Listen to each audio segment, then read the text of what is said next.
नमस्कार दोस्तों, wait and dairy ज्ञान यूट्यूब चैनल पर आप सभी पशुपालक साथियों का स्वागत है। आज का वीडियो दोस्तों कोई ख़ास डिजीज पे नहीं होगा, लेकिन जब ये बहुत ज़्यादा हैवी रूप से जब आती है ये डिजीज तो इसमें पशु की मृत्यु भी हो सकती है। आज हम चर्चा करेंगे ट्रांसपोर्ट टिटेनी, यातायात टिटेनी। जैसे पशु को हम खरीद के ला रहे हैं लंबे सफ़र में, 50-100 किलोमीटर से पशु आ रहा है तो ज़्यादा कोई दिक्कत नहीं है, लेकिन जब 100, 150, 200, 250 किलोमीटर से पशु चलकर आता है तो वो दोस्तों बीमार हो जाता है और इतनी भयंकर स्थिति पैदा हो जाती है। अगर समय पर सही उपचार न मिल पाए तो उसकी मृत्यु भी हो सकती है।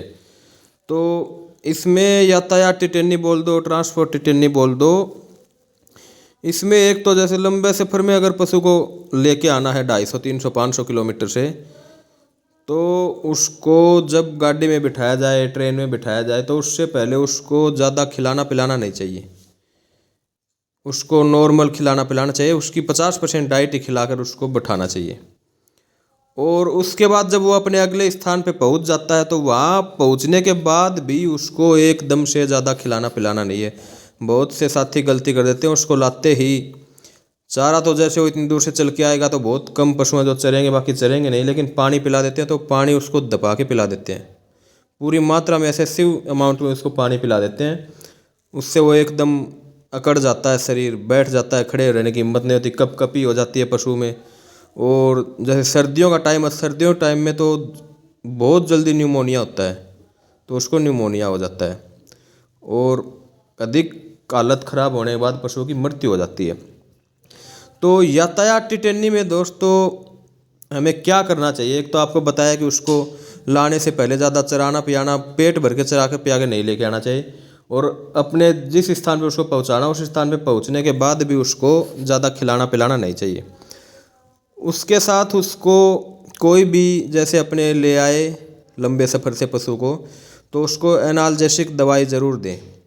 दवाई में आप जैसे निमेसुलाइड, पैरास्टामोल बोलस हैं, 2 बोलस सुबह 2 बोलस शाम करके उसको 2 से 3 टाइम दे दें। या मेलोक्सिकम पैरास्टामोल बोलस दे सकते हो, या फिर मेलोक्सिकम पैरास्टामोल या निमेसुलाइड का इंजेक्शन भी लगा सकते हैं 15 ml, 15 ml 2 दिन लगा दें। उसके साथ अपने को एक कोई भी उसको रूमोनोटोनिक है, जैसे एपीफास्ट है, भूख की पाउडर एपीफास्ट है, वो 2 से 3 टाइम उसको देना है। अगर जैसे एपीफास्ट आपके पास नहीं है, बोविजाइम है, वो भी दे सकते हो। और बायोबूस्ट की टैबलेट आती हैं 2 बोलस सुबह 2 बोलस शाम करके, वो भी हम दे सकते हैं।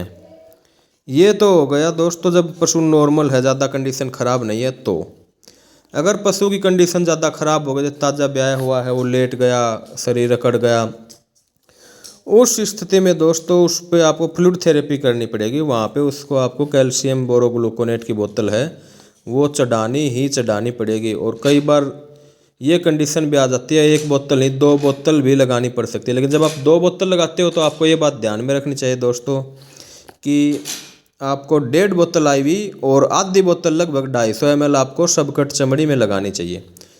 पूरी 2 बोतल आपको आईवी नहीं लगानी है एक साथ लगातार। 1 बोतल लगाओ, उसके बाद आप कम से कम भी उसको 10 से 15 मिनट रेस्ट दो, और फिर उसको 200-250 ml आप सबकट लगाएं। सबकट लगाने के बाद वापस 200-250 ml बचे वो आईवी दें। और आईवी उसको जो देना है वो उसको गर्म करके देना है, ठंडी बोतल उसको नहीं लगानी। सर्दियों में खासकर गर्म करके ही देनी है। ठंडी बोतल कोई ना कोई नुकसान ज़रूर करेगी, फ़ायदा कुछ नहीं करेगी। उसी के साथ अपने को कैल्शियम बोरोग्लूकोनेट बोतल लगाने के बाद अपने को विटामिन बी कॉम्प्लेक्स इंजेक्शन भी लगाना है, और जो ट्राईबिवेट आता है B1, B6, B12 उस इंजेक्शन का भी यहाँ पे आपको प्रयोग करवाना है। इसके साथ एक इंजेक्शन आता है दोस्तों न्यूरोटोनिक है, ताकत के लिए, जो जिसमें मेथिलोकोबालामिन साल्ट आता है। ये मिकोवेटेक्सेल जो इंजेक्शन आता है ये उसको 15 से 20 ml आपको देना है। IV 2 DNS के साथ तो बहुत बढ़िया है। और यहाँ पे आपको DNS और RL अगर उसको 1.5-1.5, 2-2 लीटर दे देते हो तो और भी बेटर रिजल्ट मिलेगा। लेकिन सर्दियों के टाइम में DNS और RL भी आपको गर्म करके देना है। अगर गर्म करके आप नहीं देते तो यहाँ पे न्यूमोनिया बनेगा 100% दोस्तों। तो ये दोस्तों इसकी कुछ जानकारी थी, क्या करना है क्या नहीं करना वो आपको बता ही दिया। पशु को लाने के बाद ये बात हमेशा ध्यान में रखनी है, उसको पूरा खिलाना पिलाना नहीं है फुल डाइट एकदम से। वीडियो पसंद आए तो लाइक और शेयर करें ताकि अधिक से अधिक साथियों तक ये जानकारी पहुँचे। धन्यवाद।